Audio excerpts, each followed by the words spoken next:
In 2016, the modern incarnation of Aktivní Meropриятия became a sophisticated multi-million-dollar social media operation using hundreds of thousands of fake accounts with the goal of dividing Americans.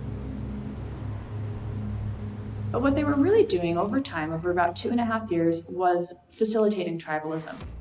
So in this particular example, Back the Badge was an Instagram account. They also had a Facebook page. And what they were doing there was, it was a page devoted to police officers. And the narratives that they were putting out was this notion that here's a community of people, police officers, who are sacrificing so much, who are putting their lives on the line, and they're just being treated terribly by the rest of America.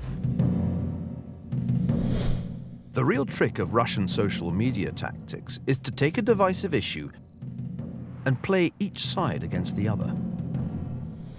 And then on the other side of the narrative, the other thing that you would see in that hashtag police or hashtag cop would be stories like this. And in this particular image, you have a woman, and the names of victims of officer-involved shootings are written kind of across her hair. And it says on the bottom, we should know their names, and it's asking, got justice.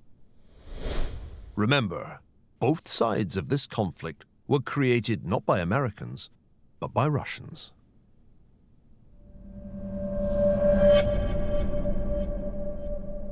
For the Russians, 2016 was just the beginning. In network terms, what happened in the presidential election was that a supercluster of densely interlinked, closely followed accounts systematically disseminated fake news and extreme views on Facebook, Twitter, and the other network platforms.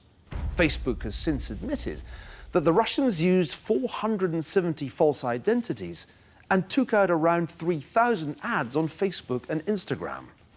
According to Twitter, the Russians tweeted 2 million times in the run-up to the election.